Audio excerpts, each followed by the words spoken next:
Let me paint you a picture. It's 2013. I'm 19 years old, and I look like this. I'm at the movies, and I pop a squat in my seat, and I'm patiently waiting to watch Thor: The Dark World. The lights go out, and I see this.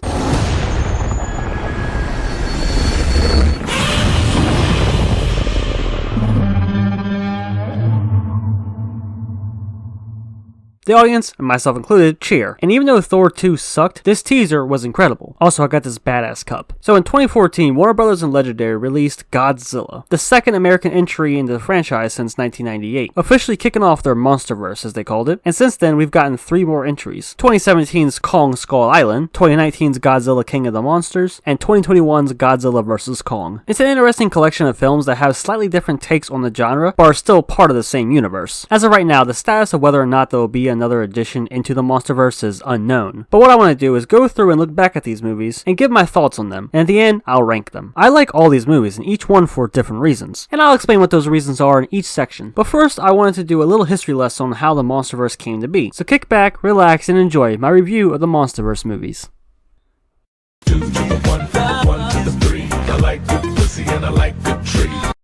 In 2010, Legendary acquired the rights from Toho to make a Godzilla movie, and upon the announcement and in various interviews, they kept stressing and emphasizing the fact that it would be different from the 1998 movie. They teamed up with Warner Bros. To help finance and produce the film, and it was slated to release in 2012, with rumors that Guillermo del Toro was going to be a director, but that never happened. Instead, del Toro released his own monster movie called Pacific Rim in 2013, and Gareth Evans would instead be the director of Godzilla, known for his raid movies. And instead of releasing it in 2012 like it was rumored, instead it came out in 2014. I also want to talk briefly about Pacific Rim and Del Toro for a moment. I think Pacific Rim played a part in helping recapture mainstream audiences' attention in the kaiju monster movie genre, at least over here in the West. It made over $400 million at the box office and received positive reviews from both audiences and critics. Impressive, especially for a new IP with no ties to an existing franchise. Ironically, Legendary had a hand in backing that movie too. But I think the success of Pacific Rim helped mainstream audiences in the West regain interest in these type of movies. And despite what some people say, even though Del Toro takes clear inspirations from other films and puts his own spin on it, it doesn't devalue the quality or him as a filmmaker. But in terms of stories and characters, a lot of them seem a little familiar. Not in a bad way. I mean, the inspired sources are still cool things to take from. It's just for a guy praised for his originality, a lot of what he does doesn't seem that new. He's a very good director, and I believe that thanks to Pacific Rim, it helped get more people interested in the genre. I'm pretty certain that Godzilla would have performed well anyway, but Pacific Rim was an unexpected hit that helped get more people into it. At least that's what I think. So, Legendary is teaming up with Warner Bros. Gareth Evans is selected as the director, and they're making sure people know that it won't be like the 98 film. The Godzilla reboot was then released in 2014.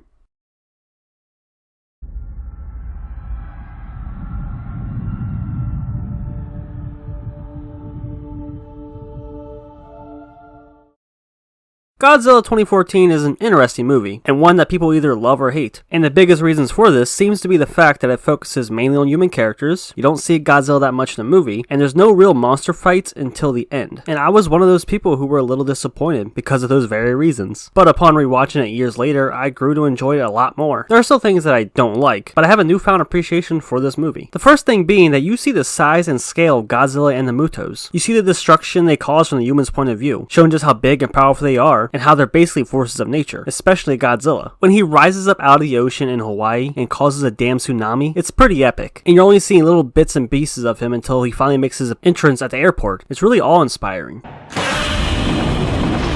about to bust. But what I appreciate more is not only are the monsters shown as big and powerful, but also scary. Seeing them mainly from the human's perspectives throughout most of the movie helps convey this. But also there are several scenes where all the sound and music is gone, and all you hear is the character breathing, as they're looking upon the monster causing chaos. Or it'll be just the noises from the monster while the character is nearby. The sound design is excellent in these scenes, making these moments really tense. Also, it being dark as hell really helps. It feels like it's taking notes from horror movies. It does a really great job of portraying these monsters as something to be afraid of, and something I only noticed recently.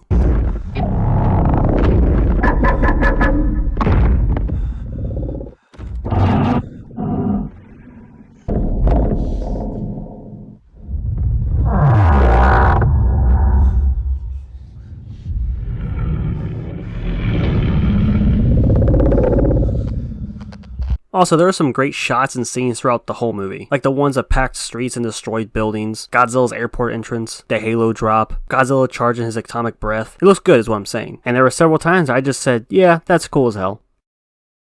Now that I showered praise onto this movie, let's hurl some critiques its way. The moments where it cuts from the monster fights and instead has it in the background is still a bit annoying, and I wish we could have seen at least a little bit of it. And I get that it was building up to the final battle by just giving us a taste, but even when it gets to the final battle, it again cuts away to show us what the humans are doing, which is a little annoying and feels like a tease, giving me blue balls. Give me what I want! Although you do see the Mutos doing more stuff than I remembered, so that's a plus. But as for Godzilla, you see him roughly for 10 to 15 minutes total, and most of that is in the last 30 minutes. So yeah, there are a few moments where I just wanted to see a little bit more monster fighting.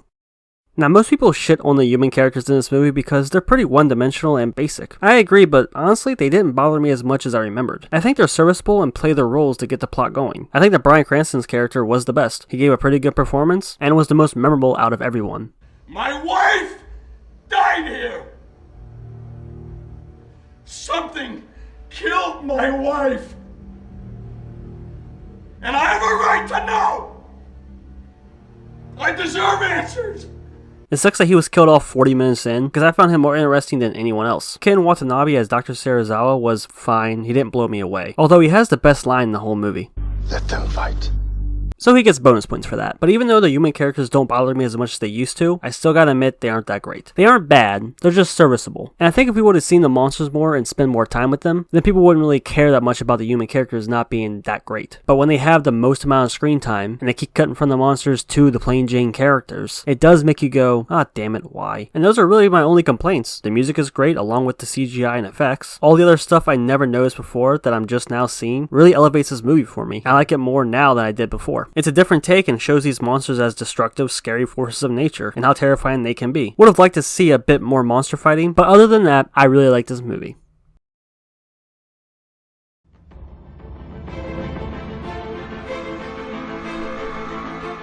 Now, 2017's Skull Island took a different approach than Godzilla. Whereas Godzilla was more serious and slower paced, and portrayed the monsters as big scary threats, mainly viewing them from the humans' perspectives. Here, it's much more upbeat with added humor, and doesn't take itself too seriously. And unlike Godzilla, the monster fighting and screen time is cranked up to 11. You see Kong way more than you saw Godzilla, as well as other giant creatures on the island. The director this time around was Jordan Vogt Roberts. And as I just said, it seems the goal was to amp up on what people wanted to see the most, the monsters, since that was one of the biggest complaints from Godzilla. The focus is still on the humans trying to escape the island, but there are moments throughout where they have to fight off and survive encounters with giant creatures, and we see Kong either fighting or just going about his life on the island, so it rectified that criticism. But how about the human characters? Well, they still aren't great, although I will give credit where it's due. I think they at least stand out more than the human characters in Godzilla. But just like Godzilla, I think the characters here just play their roles, but instead of being serious, it's more comedic. And the main comic relief character is John C. Reilly's, and he has some funny moments, but not all his jokes land. I'm gonna stab you by the end of the night.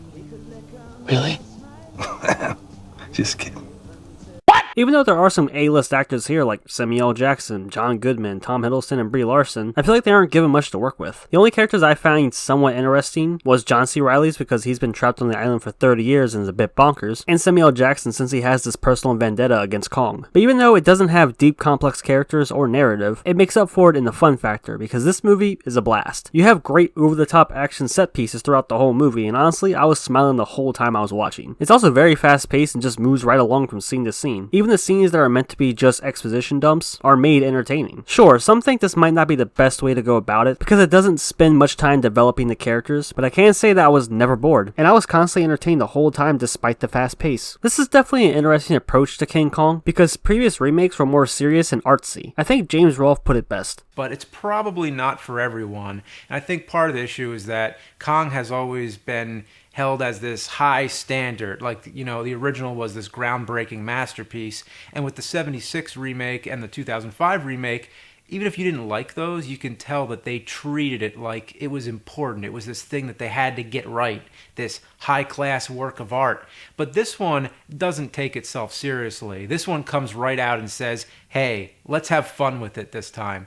It's like a glorified B-movie. I think this more silly, fun, over-the-top approach worked. It sets itself apart from previous King Kong movies, and even Godzilla 2014. And because of how fun and crazy it is, I overlooked a simple story and characters. And a comic relief character like John C. Reilly's doesn't annoy me here since the whole movie is already more silly and fun, and embraces it. I don't have many complaints, and really can't be mad at this movie for knowing what it is, knowing what fans want, and just doing it. I really like this movie. And though I do really like Peter Jackson's 2000 2005 version, I really had much more fun watching Kong Skull Island. Also, being set during the Vietnam era gives this movie some really badass music. Sure, it's stuff we've probably heard a million times in other movies, but I love the way it's used here. Also, it gets bonus points for the director not only calling out CinemaSins bullshit, but also appearing on Screen Junkie's Honest Trailer episode about Skull Island and making fun of his own movie. He's a really cool dude. And if you have Twitter, you should definitely follow him. He posts some really cool shit. Wait, what the? Come on, man. That's Vegeta, not Kakarot. So Kong Skull Island was a very different approach, but in my opinion, a very welcomed one.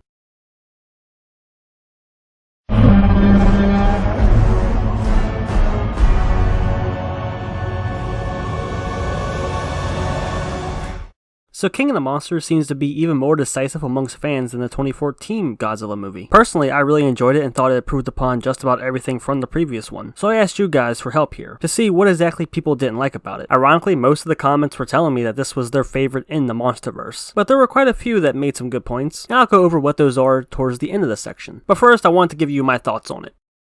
So like I said, I really like this movie, and most of that is due in large part to not only seeing Godzilla much more, but also seeing more monsters in general, as well as more fights. Godzilla, Ghidorah, Rodan, and Mothra are all here and they look great. And we see some glimpses of some other giant-ass monsters. Personally, one of my favorite scenes is when Rodan comes out of the volcano and flies over the city, and just the gust from his wings destroys it, as well as the whole scene where he destroys the jets as they lead him to Ghidorah. This whole section is just badass.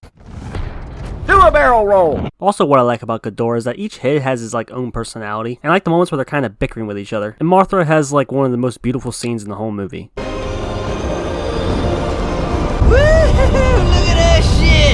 Now, what I personally like about the human story is that it revolves around the monsters much more. And what I mean is, instead of trying to get off an island or to set a trap, instead the humans are more involved with the creatures directly, like trying to lure Rodan to Ghidorah, or trying to revive Godzilla. The human story and the monster stories are more related this time. And even when the monsters aren't on screen, they're still the main focus of what the humans are talking about. And this goes for the action too. When the monsters are fighting, the effects of the battle affect what the humans are doing, and they're actually engaged more with the monsters. I prefer this over the 2014 Godzilla, where the fighting was far away in the background and didn't have much impact on what the humans were actually doing at that moment. While we're talking about action, let's talk about the monster fights. There's quite a few here, but they still have a habit of cutting back and forth between the humans and monsters. But in most cases, it's showing how the damage from the monster fighting is affecting the humans, so I don't mind it too much. But there still are a few parts where they cut away from the fight, and it did annoy me. And just like before, the fights are dark, but at least they took a note from Pacific Rim. Instead of having it be completely dark, you add colors onto the monsters, or around them, to make it easier to see. Godzilla is more blue here, and instead of blending into the darkness, he pops out more. They did this with all the monsters, and it makes it easier to see, but the storm clouds and darkness does still obstruct the visibility of the fights a bit. Also, there's a lot of shots that are really close to the monsters when they really should be further away. The tone is closer to the previous Godzilla movie instead of Skull Island, so it's more serious, but with the added lines of humor to try to make things funny, usually coming from this guy, and I don't think it works that well. This white hair guy always has a line to say, and it's just more awkward than funny. Are you recording this still? I record everything, man. Everything. I'm gonna stab you by the end of the night. Now, the characters aren't anything special like usual, and most of which are pretty bland and forgettable, and just like the previous MonsterVerse movies, they got some good actors here, but nothing much to work with. And the dialogue in this movie is especially clunky. Lots of exposition dumps and scenes that just bluntly explain everything. Usually they're just standing at a table, and then they basically update the audience on what's going to happen next, then they go do it. But the standout this time is Ken Watanabe as Dr. Serizawa. In the first movie, he was just kind of there and didn't say too much, and just kind of stood around staring at nothing. Here, he is much more talkative, knowledgeable of the Titans, and proactive. Probably one of my favorite scenes is when he sacrifices himself to revive Godzilla. He takes one last look at the watch that belonged to his father who died when the US bombed Hiroshima, similar to how the US bombed Godzilla trying to kill him. I really like the scene. Also, Millie Bobby Brown is here too, and she's fine, but she doesn't do too much. But other than that, no one really stood out to me as great. This score has to be my favorite. They take older Godzilla themes and do their rendition and remix and sample to them, and it's pretty awesome.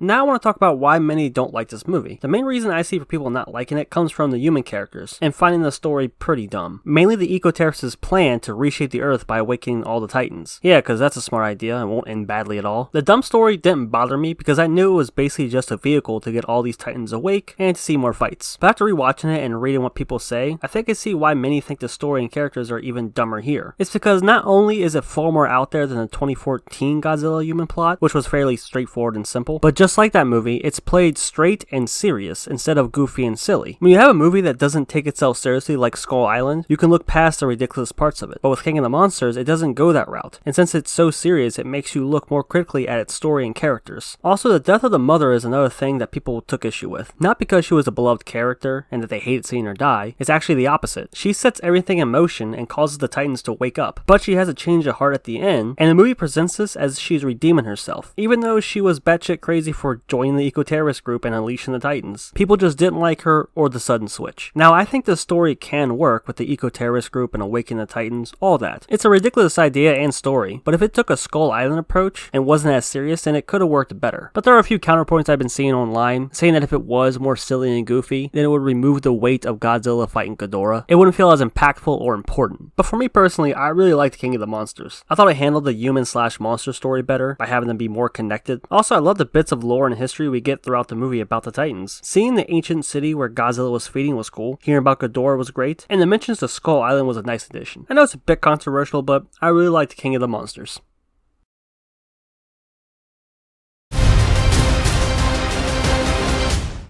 And here we are, the epic showdown between two titans of cinema, Godzilla vs. Kong. I did a video where I looked at various negative reviews to see what critics didn't like about it, and most of the complaints were about how the story and characters were lacking, and it mainly focused on the monster fights. And I saw no problem with this. This movie was exactly what I wanted, and it took notes from the previous movies. When the monsters fight, it's brightly lit and easy to see, even at night. The humans aren't on screen as much, and even though there are two plots going on between two groups of humans, one of the groups is literally following Kong and dealing with him directly, while the other is given less screen time and is dealing with some shady evil corporation. So a good amount of attention is given to the monsters. And when the fighting is happening, it barely cuts away to see what the humans are doing. And when it comes to the human characters, yeah, none of them are that deep or interesting. Hell, you can tell who the evil characters are as soon as you look at them. She kinda bad though. The only human character I think is pretty neat is the little deaf girl, because of her connection to Kong. Having the little girl be the only person he listened and talked to was a good way to add a bit of humility to him, showing that he isn't a giant mindless ape. Little cliche, sure, but did it work? I think so. Also, Millie Bobby Brown is here again, and just like before, she isn't given much to do. Her side story really just reveals that the evil corporation Apex built Mechagodzilla, but that whole side plot only takes up about 10 minutes total in the movie. A good portion of the runtime is the main group getting Kong to Hollow Earth, which is one of the coolest looking parts of the movie. And the rest of the runtime is fighting. Now the story is pretty out there and cookie cutter, and there are times where characters will do dumb things. Like for example, they're afraid that Godzilla will come for Kong, so they want to keep him away from him. So to transport him, they use a giant boat. Then after Godzilla shows up and wrecks their shit, they decide, hey, let's fly him. Why not just do that the first time? Even if it's a far distance, you could have stopped briefly at some boats to refuel along the way. You see, they used the boats the first time because Godzilla and Kong need to have a fight in the water. Hell, it was cool, but lacks logic. And the movie is very fast paced and moves from plot point to plot point, to monster fight, and the whole movie is wrapped up in an hour and 45 minutes. This short runtime made the movie not feel like a drag, but it also doesn't allow for moments to breathe. For example, I would like to spend more time in Hollow Earth, but they aren't there long before it jumps to the next part. But at the same time, they definitely let the monsters fight for much longer here, and don't cut away nearly as much, so I think that was kind of the trade-off. Also, the movie isn't as dark or serious as the first two Godzilla movies, and feels more like a sequel to Skull Island. It's not as comedic or silly as that movie, but it definitely feels closer to it. And just like Skull Island, since the movie delivers on the monster fights, I look over how dumb the plot and characters are, since it gives me what I actually want to see. The soundtrack was done by Junkie XL, and I don't think it's as good as King of the Monsters, but still pretty great. Now there are two ways I've been seeing people approach this movie. You could be more critical and really look at the story and characters and dissect them and try to make sense of it, or you could kick back, don't think too hard, and enjoy. Take the review from The Critical Drinker. In his video, he tries to break down the movie logically and tries to make sense of the ridiculous plot, and notices that it's pretty out there and kinda silly, and spends a good bit of his video discussing that, before finally saying, fuck it, it's kinda fun. Clearly, Drinker isn't a fan of these types of movies, so to him, the story and characters stick out like a sore thumb. Now take the review from James Rolfe. He's a huge fan of these types of movies, and knew what to expect when going in, and knew that the main focus was on the monsters. When watching these reviews, you can tell they had different experiences, and they're looking at and reviewing these movies differently. And this is exactly how I've been seeing people online talk about this movie, like one of these two. Personally, I trust the opinion of someone like James Rolfe because he knows these movies and is a big fan of the genre. But at the same time, I can see why someone like The Drinker can look at these movies and see it as silly and pretty nonsensical at times. Honestly, all I wanted was to see Godzilla and Kong fight each other. I wanted to have fun with this movie, and in that aspect, I think it completely delivered. I acknowledge how silly the story is and how simple the characters are, but I had so much fun watching that I didn't care. I was entertained the whole time and was never bored while watching it. Hell, the last 30 minutes is them just destroying Hong Kong. And no, it's not the deepest or smartest or most complex movie I've ever seen, but it's definitely one of the most fun. So now that I talked about each movie, I want to go ahead and rank them from quote unquote worst to best. I guess technically it's from the ones I like the least to the ones I like the most, because I think all these movies are good. And when I made a post asking you guys how you would rank the MonsterVerse movies, someone left a comment making a good point. They said, the MonsterVerse is hands down the most difficult modern shared universe to rank, despite only having 4 films. Not only does each film have their own strengths and weaknesses, but each of them has its own unique tone and style, which is very true. Each film feels different from each other, and tries to accomplish different things, even though they're all still part of the same shared universe. So I'm gonna go ahead and rank them from the one I enjoyed the least to the ones I enjoyed the most. First up is Godzilla 2014. I noticed that this was on the bottom of just about everybody else's list, and even though I like it more now than I did back then, it still is my least favorite. Although I definitely respect what it was going for, and have a newfound appreciation for it now, there are still things in the movie that bugged me back then that still bug me today. But I still think it's a pretty good film, and the reason this is at the bottom of the list is because the other MonsterVerse movies just got better from here. Which leads me to the next one. Godzilla King of the Monsters. This was originally at my number 2 spot, but after rewatching all the movies, I decided to move it down one. I think it's a huge improvement over the previous Godzilla movie, and hands down it has the best score. And it really is a gorgeous looking movie. The monsters look great, the effects look great, it's awesome. And the only reason I moved it down in the ranking is because I had slightly more fun with the other two, which leads me to Kong Skull Island. Rewatching this movie was just so much damn fun. I just love the fact that the movie doesn't take itself too seriously, and decides just to have fun with it. And since the whole movie is goofy and cheesy and feels like a big budget B movie, when the characters are trying to be funny, it doesn't feel as forced or awkward as it does in other movies in this universe. And the monster fights here are really fun and creative. And I really love this new and different approach to King Kong. It really sets itself apart from the other King Kong movies in a good way. So yeah, this movie was awesome. And finally, my favorite MonsterVerse movie is Godzilla vs. Kong. And most people also put this at the top of their list, and in a different poll when I asked people what was the best MonsterVerse movie, this one won by a landslide. The monster fights here are pretty awesome, and also they're the longest ones in the MonsterVerse. So you definitely get your fill on some monster fights, which is exactly what I wanted. The movie is very fast paced and I was never bored of it, and even though the human story wasn't the best, I felt like it did its job in just trying to get Godzilla and King Kong to fight each other. The amount of fun I had in this movie greatly outweighs the cookie cutter story and very bland and shallow characters. The last 30 to 40 minutes of this movie is just a blast. And since I was so entertained by it and it delivered exactly what I wanted, I decided to put it at the very top of my MonsterVerse ranking. And again, I like all these movies, but I was just more entertained and blown away by Godzilla vs. Kong. So that's going to do it for the video, guys. Hope you enjoyed. If you did, go and drop a like on it. And leave a comment. Let me know, what is your favorite MonsterVerse movie? And how would you rank them? And leave a comment, let me know, do you want to see another installment in the MonsterVerse? Because I definitely do. Like, I just want one more movie to showcase even more monsters. And go even bigger with the fights. Like, I would love to see Kong and Godzilla team up to fight an even bigger threat. And with the way the last movie ended, with introducing Hollow Earth, they can definitely expand upon that. It leaves itself open perfectly to be continued. But that's just my thoughts. So anyway, guys, thanks for watching. I'll catch you next time.